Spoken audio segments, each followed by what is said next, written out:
Olá, pessoal! Bem-vindo à 10ª aula do curso básico de InDesign. Eu sou Samira Cardoso e hoje nós vamos falar sobre a caixa de controle. A gente já falou bastante algumas aulas atrás aqui sobre o alinhamento, certo? Essa caixa aqui é de estilos. Nossa próxima aula a gente vai entrar aqui na parte de estilos, de frames e tudo.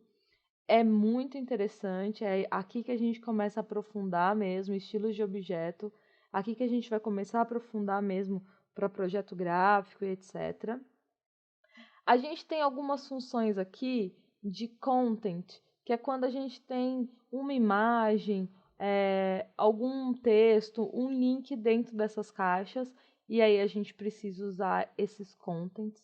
Então, mais para frente também, quando a gente estiver produzindo com imagens, com fotos, eu vou destrinchar bem esse menu para vocês, de fit, frame, de content, etc.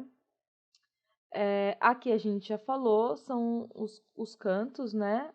Os corners.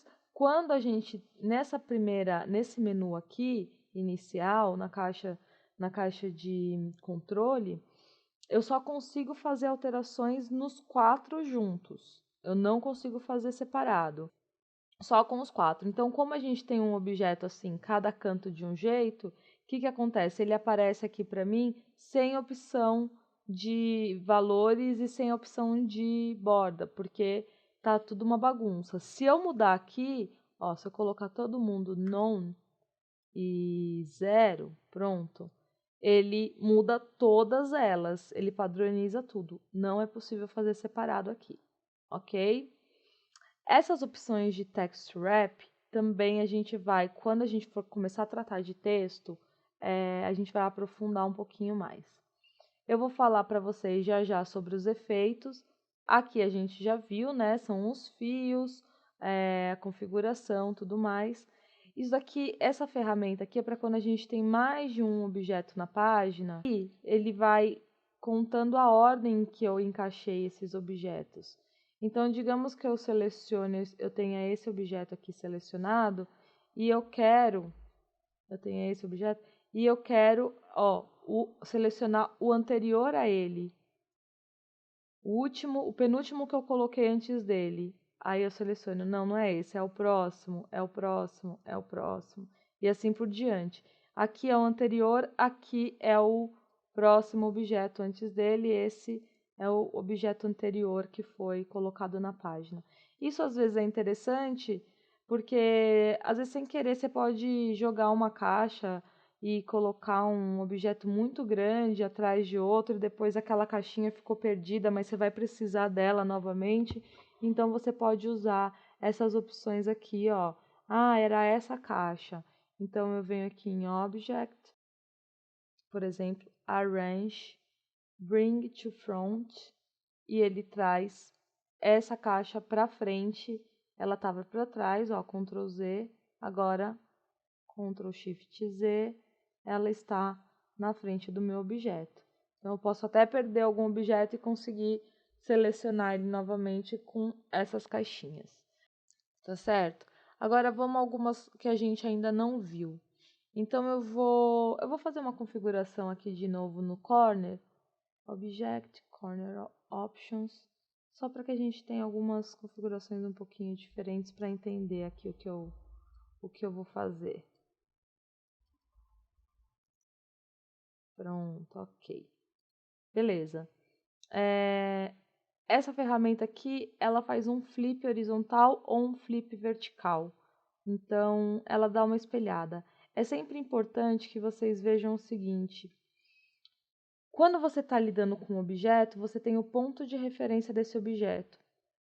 Para fazer, especialmente rotação e esse flip, você tem que estar atento a esse ponto de referência, que é o ponto onde o seu objeto será, digamos, fixado, e os outros pontos serão mexidos. Aqui o ponto de referência é o centro. Então, se, por exemplo, eu girar 90 graus no sentido horário, que é o que essa ferramenta faz, ele vai manter o centro e vai girar o objeto em relação ao centro. Certo? Se eu fizer um flip horizontal, ele vai manter o centro e vai flipar em relação ao centro, ou vertical, ok? Agora, se eu mudar a referência do centro para a ponta, por exemplo, superior esquerda, aqui, e fizer a rotação, é esse o ponto que será fixo e meu objeto vai rodar, por exemplo, aqui 90 graus em relação a ele. Olha lá, até sair da página.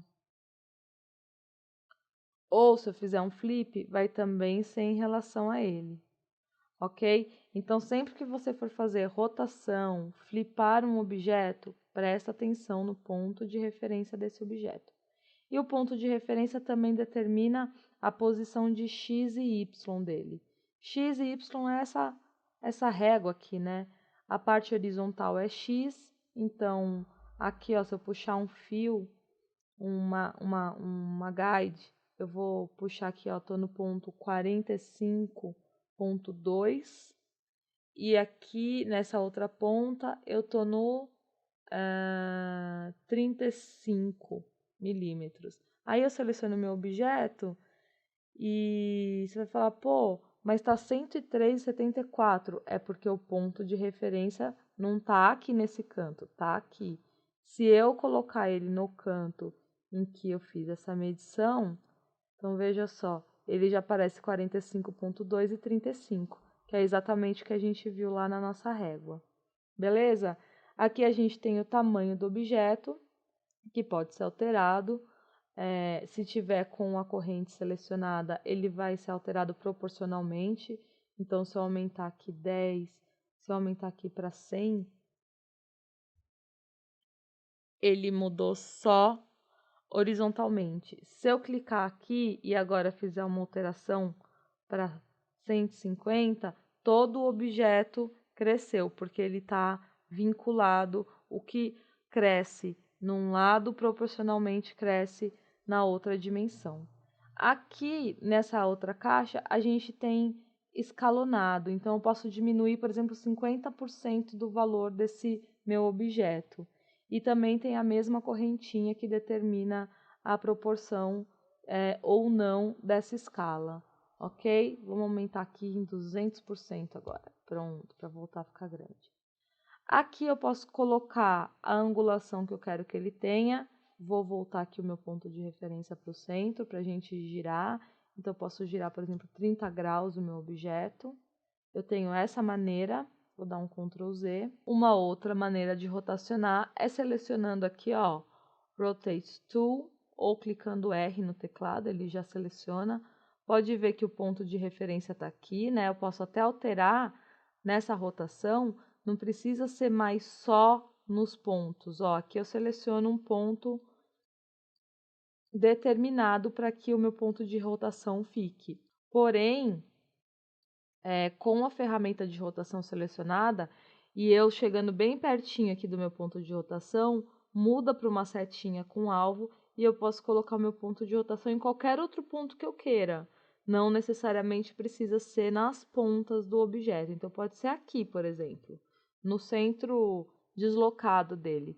E aí, ó, clico fora dele e rodo o quanto eu quiser em relação àquele ponto que eu fiz como ponto de rotação, ok? Ele vai ficar aqui, ó, determinado isso. A gente tem também a ferramenta que cria uma angulação no objeto, como se ele estivesse em perspectiva. Então, eu posso fazer essa angulação aqui na nossa paleta, na nossa caixa de controle. Ou também, no mesmo menu onde tem o rotação, tem esse último objeto aqui que você pode selecionar com um O e você clica e arrasta, ó, faz a mesma coisa, tá vendo? Ele cria uma distorção, como se fosse uma perspectiva, uma angulação, enfim. Tá bem explicadinho aí nossa caixa de controle. Pessoal, se vocês estiverem gostando dessas aulas, se inscrevam no canal, curtam nossa página no Facebook, deixem comentários, pedidos, digam o que vocês querem, o que vocês precisam, curtam os nossos vídeos e é isso aí, tá certo? Qualquer dúvida me escreva, eu agradeço a participação de vocês. Muito obrigada e até a próxima aula.